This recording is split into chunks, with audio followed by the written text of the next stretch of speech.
Bismillah walhamdulillah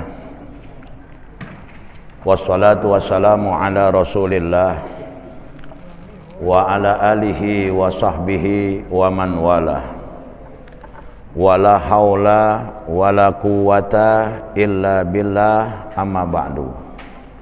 Faya ayuhal hadirun rahimakumullah, para alim ulama, para kiai, para sesepuh, segenap tokoh masyarakat yang saya hormati,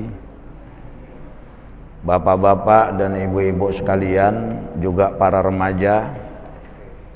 Mudah-mudahan kita yang kumpul pada malam hari ini, Allah Subhanahu wa ta'ala menjadikan kita semua orang-orang yang diberi kemudahan untuk sampai kepada ridhonya Allah Subhanahu wa ta'ala.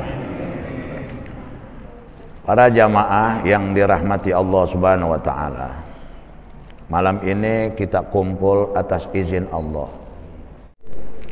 Malam ini saya mau ceramah karena ini kajian, jadi saya bawa kitab.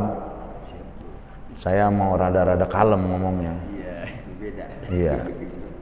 Karena saya pernah ditegur sama guru saya, sesuatu yang kita anggap bagus menurut pandangan mata kita dan pendapat kita sebagai murid, belum tentu bagus di pandangan guru kita. Itulah kelemahan kita sebagai murid, dan itulah kelebihan yang Allah berikan kepada kita punya guru. Ada satu kisah, pada saat itu di pesantren tempat saya membina, itu nama pesantrennya Pondok Pesantren Muara Beres, karena adanya di pinggir Kali Ciliwung, dikelilingin pohon bambu. Ukuran dulu kayaknya kita takut di situ, tapi karena itu lahannya di situ, nggak ada tempat lain, terpaksa saya berani-beraniin. Jadi datang guru saya dengan jamaah. Terus ada lagi satu guru saya juga. Saya bilang ke jamaah, jangan gangguin guru kita yang lagi ngobrol. Kita ini pasukan bumi, karena kita masih ada di bumi, jadi sebelah kiri itu grup langit. Guru saya 2 orang lagi ngobrol, saya bilang grup langit itu sebelah kanan, jangan kita ganggu. Ternyata ada jamaah yang nyelonong ikut ngobrol. Saya sempat marah, sempat kecewa. Begitu jamaah bubar, saya bilang ke guru saya, minta maaf, tadi saya udah larang untuk kumpul supaya guru nggak keganggu. Ternyata dia nyelonong. Menurut saya benar itu. Guru saya bilang begini, sengaja Ustadz Agus, Ustadz bawa yang model begitu. Sebab kenapa Ustadz bawa yang model begitu? Supaya kita tahu sampai di mana kejernihan hati kita. Di situ rasanya kayak ditampol saya. Bahasa guru saya begini, lu yang segitu aja masih lu liatin aja, kapan mau majunya lu? Menurut saya benar, tapi menurut pandangan guru saya itu adalah hal yang keliru. Nah hadirin, pada malam hari ini kita cuman akan membahas tentang nasihat daripada Sayyidina Abu Bakar Siddiq radhiyallahu anhu. Sayyidina Abu Bakar ini sahabat plus mertua baginda Rasulullah sallallahu alaihi wasallam. Sebab Sayyidina Abu Bakar adalah ayah daripada Siti Aisyah radhiyallahu anha. Dan kalau kita ziarah ke Rasulullah pada saat di kota Madinah, itu setelah ngucapin salam ke Rasulullah, kita geser dikit ke kanan, itu kita ngucapin salam kepada Sayyidina Abu Bakar Siddiq. Cuman bahasa kita, assalamu alayka ya sahiba Rasulillah fil ghor. Salam sejahtera untukmu duhai orang yang menemani baginda Rasulullah di dalam goa. Itu Sayyidina Abu Bakar. Emang ceritanya bagaimana Sayyidina Abu Bakar kok disebut sahibu Rasulillah fil ghor? Sebab waktu Rasulullah hijrah dari Makkah ke Madinah, istirahat sejenak di Jabal Sur. Yang di Jabal Sur itu ada Al-Ghor Athur, yaitu Goa Sur. Rasulullah masuk, Sayyidina Abu Bakar masuk istirahat. Ada yang bilang Rasulullah sembunyi. Maaf hadirin, Rasulullah bukan pengecut. Sembunyi dari kejaran orang kafir Quraisy. Rasulullah bukan pengecut. Dan Rasulullah udah dijamin oleh Allah tidak akan binasa oleh makhluk, tidak akan binasa oleh manusia. Cuman ada kisah sebelum Sayyidina Abu Bakar, sebelum Rasulullah masuk, Sayyidina Abu Bakar masuk duluan. Reksa tuh dalam gua, ternyata banyak lobang hadirin. Akhirnya ditutup-tutupin tuh gua, ditutup-tutupin tuh lobang. Cuman ada satu lubang yang nggak bisa ditutup karena alat penutupnya habis. Akhirnya ditutup pakai kaki Sayyidina Abu Bakar. Ternyata hadirin, itu lubang yang ditutup pakai kaki Sayyidina Abu Bakar, itu lubang ada penghuninya. Ada yang bilang ular berbisa, ada yang bilang kalajengking. Wah, digigit kakinya Sayyidina Abu Bakar, perih luar biasa. Tapi Sayyidina Abu Bakar kagak menangis, kagak menjerit. Maksudnya nangis tapi nggak kedengeran. Kenapa? Di pangkuannya ada baginda Rasulullah Sallallahu Alaihi Wasallam lagi istirahat.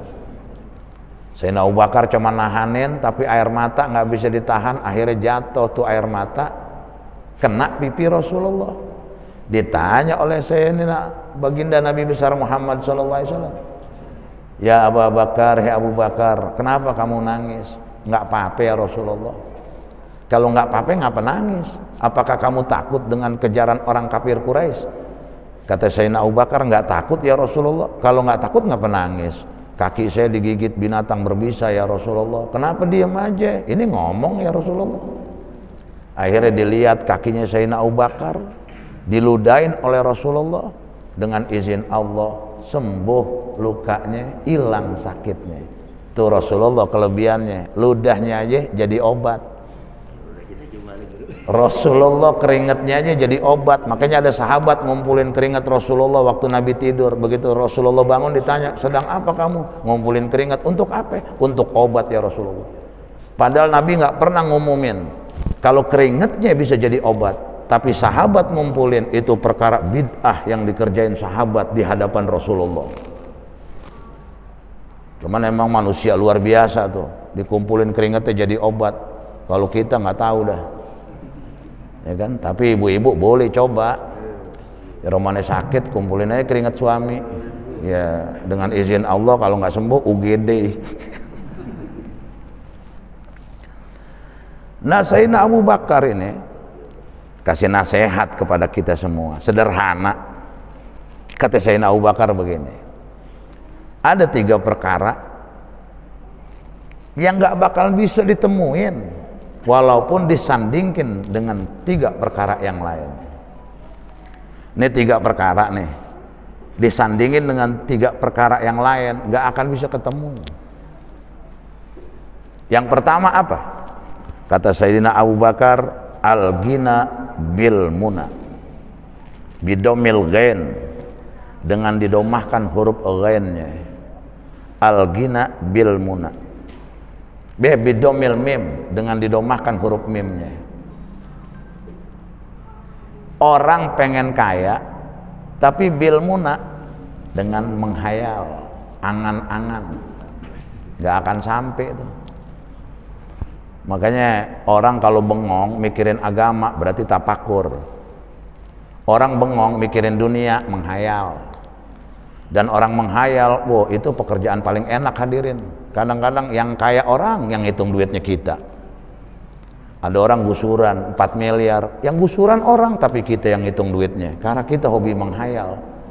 Kita bilang seandainya gue yang dapat tuh 4 miliar, semiliar gue beliin tanah, ya gak, semiliar gue bangun rumah, semiliar lagi gue usaha, semiliar lagi gue simpen bakal jaga-jaga. Kaya kagak, gila iya. Fala yahsulul gina bil amani bal bikismati minallahi ta'ala. Orang kalau pengen kaya, dia redo dengan apa yang Allah kasih sama dia, bukan dengan menghayal. Makanya yang disebut tamanni itu sesuatu yang gak akan sampai. Kalau taroji, sesuatu yang bisa terjadi. Aki-aki pengen muda lagi, ya tamanni itu gak bakalan sampai. Walaupun bajunya wah dibikin supaya kayak anak muda, aki-aki tetap aja kulitnya ketahuan. Kalau taroji itu sesuatu yang bisa jadi. Anak muda nggak ganteng, pengen ganteng, itu taroji bisa aja. Dia punya modal masuk salon, dirapiin, ya kan? Tadinya nggak ganteng bisa jadi ganteng. Perempuan aja nggak cantik bisa jadi cantik sekarang. Masuk salon mandi susu, wah keluar beseter. Malah ada perempuan mukanya putih lehernya hitam, kan begitu. Ya, gitu. Kata teman saya cabai-cabian tuh gitu. Anak muda nggak ganteng pengen ganteng, gadis nggak cantik pengen cantik. Taroji bisa terjadi dengan kecanggihan sekarang. Tapi kalau tamanni, sesuatu yang nggak akan bisa kesampaian. Makanya orang jangan sering menghayal dah. Masih banyak kerjaan penting yang mesti kita kerjain, ya kan? Dan yang namanya menghayal itu bisa melahirkan tulul amal, panjang angan-angan. Dan panjang angan-angan itu termasuk bagian daripada penyakit hati. Hadirin, orang kena penyakit zohir nggak bikin dia ke neraka. Tapi kalau orang kena penyakit hati dibawa sampai mati, dia bakal transit dulu di nerakanya Allah Subhanahu wa taala, walaupun pada akhirnya masuk surga karena keimanannya kepada Allah. Makanya nih jaga nih, jangan sampai kita penyakit hati nih ada sama kita. Tulul amal, panjang angan-angan termasuk penyakit hati. Apalagi sombong, hasud, itu penyakit hati semua. Orang kena penyakit zohir nggak bikin dia ke neraka, nggak ada keterangan di Quran maupun hadis apabila kamu kena penyakit kurap ke neraka, nggak ada. Itu penyakit zohir. Apabila kamu kena panok ke neraka, nggak ada. Apabila kamu buduk ke neraka, nggak ada. Wah, kalau ke neraka orang buduk, santri banyak yang masuk neraka. Di zaman kita nyantren kan ame buduk akrab. Coba tanya yang pernah nyantren, pasti pernah ngerasain kena penyakit buduk. Sebab itu stempelnya santri. Makanya aneh santri kalau nggak kena buduk. Dan itu kenikmatan luar biasa hadirin kalau orang kena penyakit buduk. Sebab gatel digaruk enak. Coba kalau nggak gatel kita garuk, enak kagak? Merah iya. Pada sakit, tapi gara-gara gatel digaruk luar biasa. Itu penyakit yang bikin santri bahagia. Penyakit zohir nggak menjadikan orang ke neraka, tapi penyakit hati sombong. Walaupun dia doyan ibadah, sombong di hatinya, neraka. Ru'yatun nafsi bi ainil izzi wa ru'yatul ghairi bi ainil haqara. Dia pandang dirinya mulia, dia pandang orang lain hina. Bangga dengan diri, ujub, lahir sombong. Hati-hati. Kadang-kadang kita demen banget nih monten orang nih. Orang azan kita yang komen, dia mulu yang azan, nggak ada lagi apa yang lain. Padahal kalau dia disuruh azan, nggak bakalan istiqomah. Ada yang bilang ke yang tukang azan ngomong begini, lu sebetulnya azan bagus, tapi lebih bagus jangan azan. Kan sakit hati orang digituin. Yang azan cegukan lagi, berhenti. Kalau kita berbuat baik orang hina, jangan pernah berhenti. Semakin orang hina, semakin kita tingkatin untuk kebaikan kita, sebab kerjaan kita Allah redho.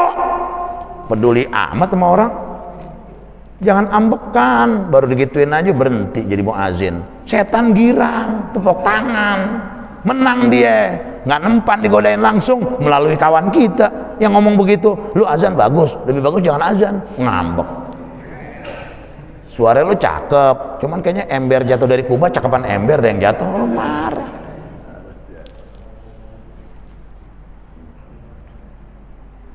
Kadang-kadang kebaikan masih siap kita dihina. Tukang bangunin subuh tuh, ada aja yang komen pagi-pagi demen banget sama mic begitu. Udah berbunyi aja dia, nggak tahu apa orang lagi pada tidur. Tuh tukang bangunin sholat subuh, padahal bener dinyelamatin banyak orang supaya sholat subuh. Makanya kata Buya Hamka apa? Kalau pengen lihat orang Islam, tuh sholat Id, Idul Fitri, Idul Adha. Kalau pengen lihat orang beriman, sholat subuh. Kalau Islam doang mah yang sholat Id juga yang nggak puasa pada sholat.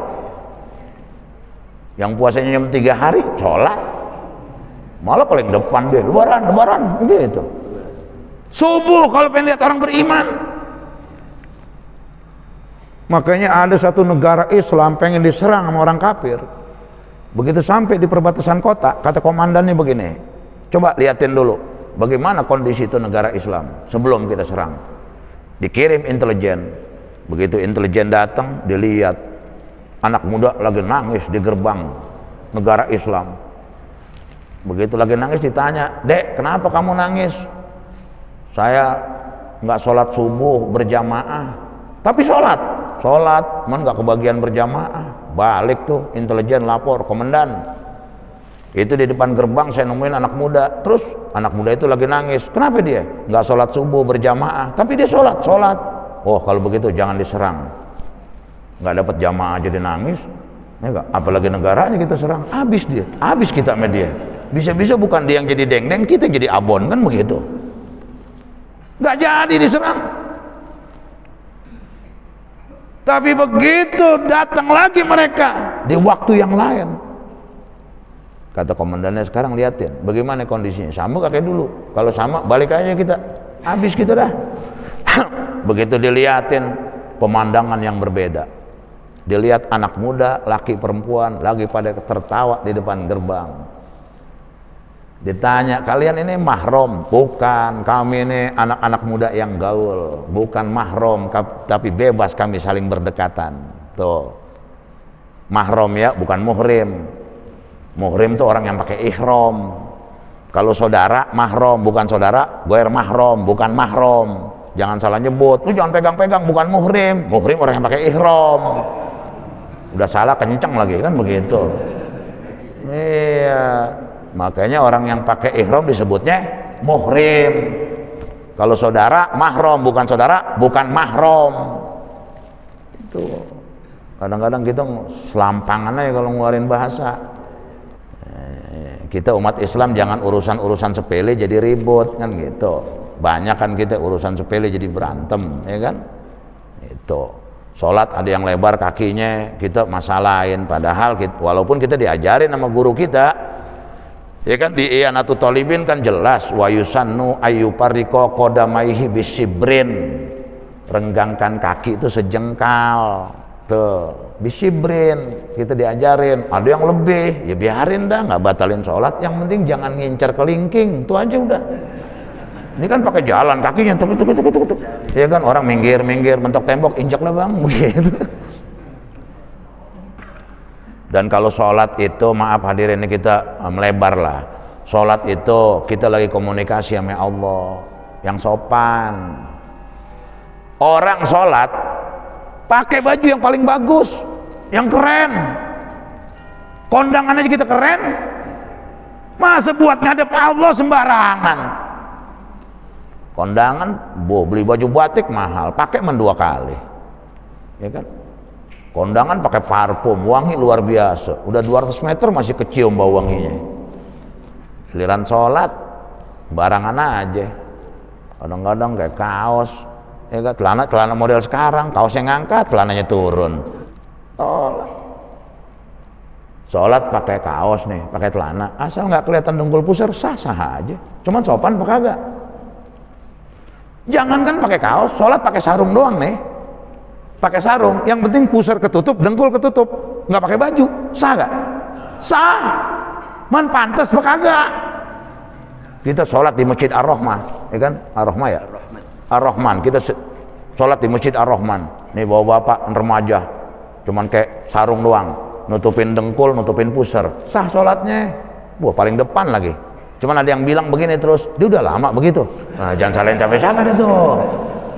Jangan salahin capek-capek dah kalau dia ngomong begitu. Dia udah lama begitu. Udah dah, amanin dah. Lama-lama nyambit kaca lagi kan begitu. Iya, secara sebab sholat sah, adab, pantas gak? Pernah gak kita kondangan cuman kayak sarung nggak pakai baju, atau nggak pakai celana nggak pakai baju, yang penting nutup aurat? Malu gak begitu? Kenapa kepada Allah kita semau-maunya? Hadirin, kita yang butuh kepada Allah, Allah nggak pernah butuh sama kita. Semakin kita sopan, semakin indah buat kita, semakin kita ini bahagia. Dan sesombong-sombongnya orang terhadap hukum Allah, dia sendiri yang akan rugi. Kita nih sombong kepada Allah, begitu banjir bandang datang, saya tanya yang hadir, kira-kira siapa yang kita sebut? Allah. Sebab kita tahu nggak ada yang bisa nolongin kita. Ada laki perempuan lagi pacaran, ini maaf jangan tersinggung ya, lakinya namanya Marjuki, perempuannya namanya Ida. Begitu banjir bandang datang, pasti si Juki nyebut Allah, Ida nyebut Allah. Nggak mungkin si Ida teriak, Bang Juki, Bang Juki. Juki aja ketiban balok, lagi kelelep kan begitu. Angin puyuh datang, siapa yang kita sebut? Allah. Petir menggelegar, siapa yang kita sebut? Allah. Pelajaran yang paling kuat buat kita, mungkin anak-anak baru gede nggak ngalamin kali, orang-orang tua nih ngalamin. Dulu tahun 84, 85 sampai 84 yang rudal Cilandak ngamuk. 83, 84 tuh. Kira-kira manusia waktu itu yang disebut siapa? Allah semua. Rudal Cilandak ngamuk, gudang peluru meledak. Itu lebih parah daripada perang. Kalau kata pengamat perang, sebab kalau perang rudalnya diarahin. Ini rudal terbang sesuai ngadepnya. Waktu di gudang peluru ngadepnya kemana nih? Ada yang ngetan, yang ngetan. Yang ngulon-ngulon, mudik-mudik, ngilir-ngilir. Ada yang ke utara, ke timur, barat, selatan. Lari ke selatan ketemu, lari ke utara ketemu. Nah kalau perang diarahin. Lo rudal kok udah ngambek. Nggak ada sekolahannya, ya gak? Belajar akhlak kagak tuh rudal, semua maunya aja udah. Ada yang dari Kalibata, saya dulu di Buncit Raya sebelum pindah ke Srengseng, Buncit Raya. Itu ngungsi, tetangga saya ada yang ke Bekasi. Padahal makin jauh makin nyamperin, kan begitu. Kan rudal terbang, cut lewat yang dekat, yang jauh yang kena.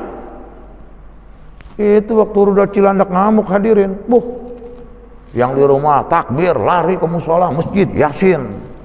Yang di bioskop lari, nggak tahu yang jaga karcis sudah lari duluan, kan begitu. Udah kacau itu. Nah jadi kembali hadirin, nih sifat sombong, jangan, bahaya tuh. Iblis tuh maksiatnya satu, sombong. Dan diabadikan di Quran, wa id qulna lil malaikati isjudu li adama fasajadu illa iblis aba wastakbara wa kana minal kafirin. Masih keras juga gue ya. Gitu. Kelupaan kadang-kadang.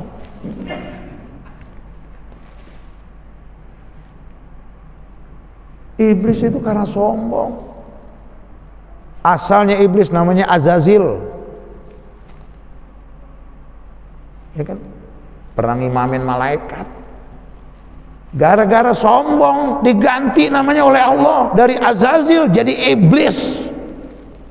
Padahal waktu ngelihat nama iblis, si Azazil ngomong gini, itu siapa ya? Keterlaluan banget sih, sampai begitu banget sama Allah. Nggak taunya dia yang jadi iblis. Itu Azazil. Allah perintahkan sujud Nabi Adam, dia bilang, "Khalaqtani min nar wa khalaqtahu min tin." Kau ciptakan aku dari api, kau ciptakan Adam dari tanah. Mana mungkin api tunduk ame tanah.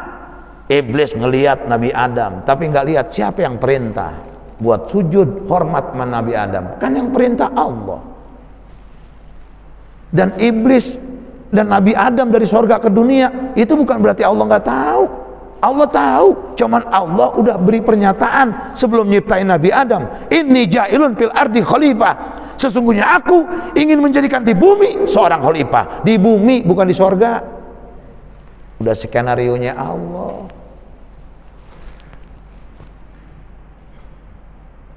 Iblis sebangsat-bangsatnya takut sama Allah. Cuman dia nggak takut sama Nabi Adam doang, sama Allah mah takut iblis. Kalau ada orang sholat wajib tapi dia nggak kerjain, kira-kira dia nentang siapa ya?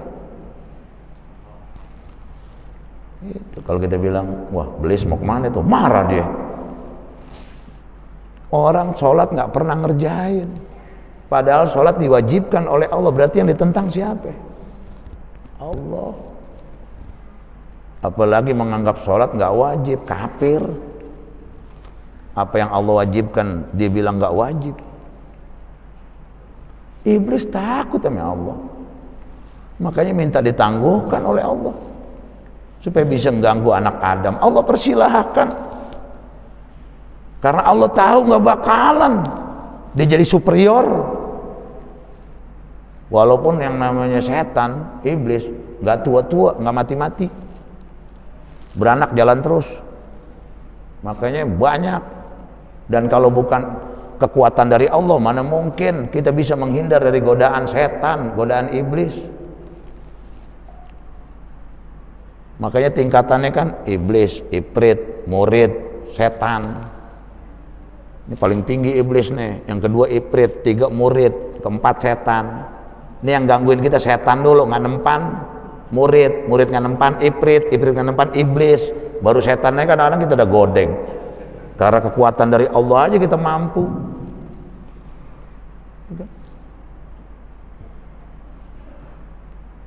Iblis takut sama Allah. Kalau ada orang ngaku dirinya muslim, sholat nggak pernah, seakan-akan dia menganggap hukum Allah nggak wajib, yang ditentang Allah. Musola, masjid jelas di depan kita, tapi kita nggak pernah mau datang jamaah. Hadirin, kalau ada orang nggak pernah jamaah ke masjid, ke musola, dibilangin udah, dinasihatin udah, dikasih tahu udah, tetap nggak mau datang, udah diemin. Ntar juga dia ke masjid, ntar juga dia ke musola, mandi gotong, itu aja. Ya sekarang orang Islam meninggal, masuk kurung batang, kurung batangnya dibawa kemana? Musola, ke masjid. Man bedanya yang rajin jamaah mah, begitu masuk ke musola dia nggak malu, masuk ke masjid dia nggak malu.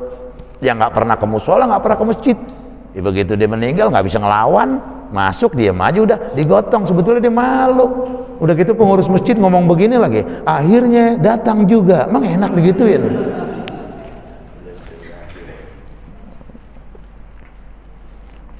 Jadi awas tuh, sombong, nyakit hati tuh, riya, nyakit hati tuh. Zawalin nikmatil ghair, hasud, nyakit hati tuh, pengen nikmat orang lain hilang. Hati-hati. Riya itu kalau kata guru saya bagaikan semut hitam jalan di batu hitam di malam gelap gulita. Mendeteksinya ribet. Semut jalan di siang hari di batu hitam, semutnya hitam, susah kita lihatnya. Apalagi udah malam, hitam di batu yang hitam. Tuh riya begitu tuh. Cuman harus dilawan. Makanya ada orang kan sholat di depan takut sombong, sholat di belakang takut dikata riya, akhirnya tengah-tengah aja dia. Ditanya lu sembahyang tengah-tengah mulu, ya nyari aman, begitu. Padahal nggak begitu hadirin. Hasud tuh penyakit bahaya tuh, zawali nikmatil ghair, pengen nikmat orang lain hilang. Orang hasud itu nggak bakalan pernah bahagia kalau orang yang dihasudin bahagia. Bahkan yang lebih parah hadirin, orang hasud masih bisa seneng pada saat ngelihat orang yang dihasudin lebih susah daripada dia, padahal dia sendiri lagi susah. Orang hasud lagi susah nih, masih bisa seneng kalau ngelihat orang yang dihasudin lebih susah dari dia, padahal dia sendiri lagi susah. Tuh anehnya tuh. Jadi hadirin rahimakumullah, hindarin segala penyakit hati, termasuk banyak menghayal, timbulnya panjang angan-angan. Nah, nggak ada orang bisa kaya dengan sebab menghayal. Yang kedua,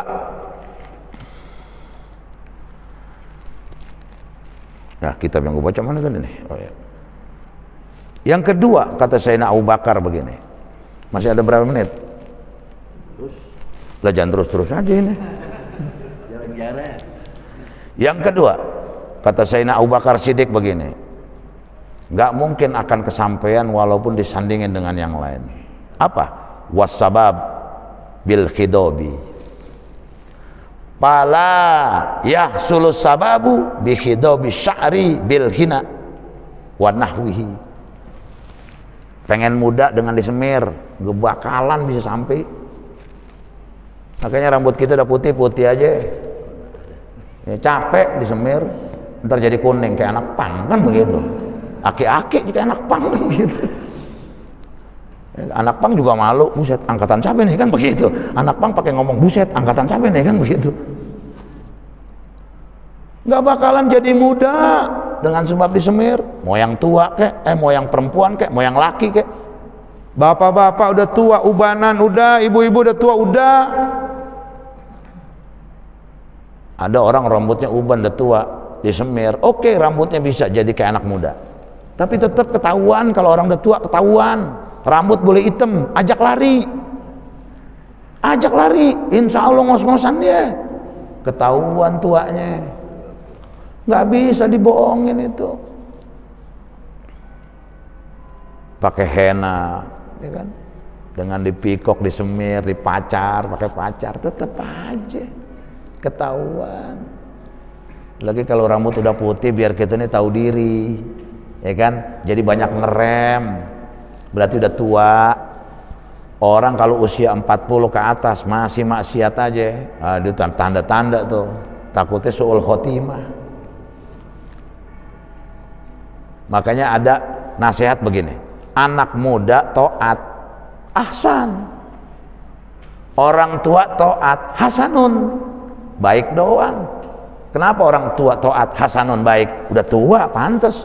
Kenapa anak muda berbuat baik taat ahsan? Sebab masih nafsunya kuat, tapi dia udah sifatnya, sikapnya udah kayak orang tua, rajin ibadah, itu ahsan, cakep banget. Anak muda maksiat kobih, jelek.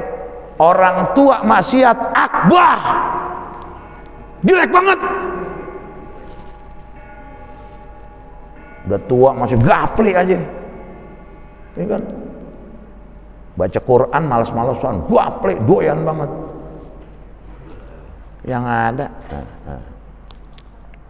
mancing itu pekerjaan bagus. Sebab orang yang mancing pasti punya jiwa sabar. Oh, kalau mau belajar sabar, sama ahli mancing tuh. Pokoknya kalau tuh kail belum ngelem, panteng aja terus. Tuh sabarnya luar biasa. Cuman juga kalau udah tua tahu diri. Ya kan? Sebab udah tua tuh udah ancaman 40 ke atas tuh udah lebih dari setengah. Pengikut Nabi bayna sitin wasab'in, antara 60 70. Kalau 40 udah lewat dari setengah. Sisa gocap, sisa 60, sisa 70 bonus 80. Oh itu benar-benar bonus luar biasa. Jangan kita udah tua masih nongkrong di pinggir empang, takut ikan digentak, ikan tuh naik, yang mancingnya nyungkem. Innalillah, kan nggak lucu, ya kan? Gimana meninggalnya? Pinggir empang kan gitu.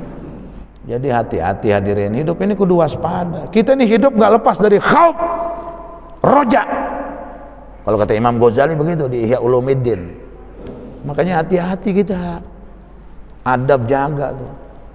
Sekarang ini kita lagi diajarin nih, diajarin supaya kita nggak punya adab. Makanya ngaji bertahun-tahun, kadang-kadang kita nggak paham kenapa. Bisa jadi kita nggak punya adab ke guru yang ngajar. Di ta'lim mutalim jelas ma wasola man wasola illa bil hurma wa masakoto man sakoto illa bitarkil hurma. Nggak sampai sukses seorang murid yang belajar kecuali dia hormatin gurunya. Tidak tergelincir seorang murid kecuali dia meninggalkan hormat kepada gurunya. Tuh. Patokan orang punya ilmu kata Imam Hasan Al Basri punya adab. Makanya Imam Hasan Al-Basri berkomentar, man la adaba lahu la ilma lahu. Orang yang nggak punya adab nggak ada ilmu. Biar kata hebat dia baca kitabnya, nggak punya adab, nggak punya ilmu. Sebab Nabi diutus ke dunia ngapain? Innama buistu li utammima makarimal, buat akhlak ngerapiin. Makanya kita lagi diajarin, dipertontonkan di YouTube segala nasab dikritik-kritik. Habib Husain luar batang jelas keramatnya, Habib Ali Kuitang jelas keramatnya, Habib Kuncung jelas keramatnya, Habib Soleh Tanggul jelas keramatnya. Guru kita rata-rata belajar pasti nyambung ke habaib. Kita lagi diajarin, jangan kepengaruh, jangan kaget-kagetan, jangan kayak kerupuk di dalam kaleng garing, kareng renggang dikit ulet, kan begitu. Guru kita cinta sama habaib, kita cinta. Urusan nasab bukan urusan kita. Kalau bener, kalau nggak bener, ntar mau ngomong apa di hadapan baginda Rasulullah? Mau ngomong apa? Yaqulul anbiya nafsi nafsi. Nanti di akhirat semua nabi bilang nafsi nafsi. Nggak ada yang bisa nolongin kita. Nabi Adam nyerah, kata Nabi Adam, saya pernah makan buah huldi, maaf dah. Walaupun itu skenario dari Allah, maaf dah, nggak bisa saya. Nabi Nuh nyerah, kata Nabi Nuh, maaf saya nggak bisa nolongin, nggak bisa ngasih syafaat. Kenapa? Saya pernah doa tsunami. Zaman Nabi Nuh tuh manusia habis, yang di kapal doang yang selamat. Makanya kata guru saya tuh, setan sempat nganggur di situ tuh. Sebab setan sama orang banyakan setan, akhirnya banyakan yang nggak kebagian proyek, kan begitu.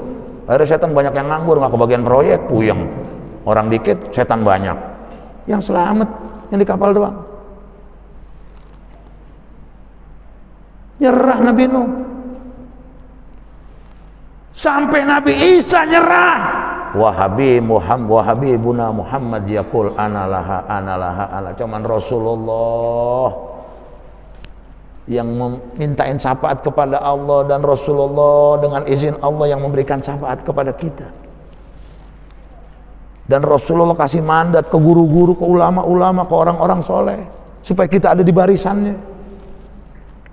Makanya bohong orang cinta Allah kalau nggak cinta Rasulullah, bohong orang aku cinta Rasulullah kalau nggak cinta sama ulama.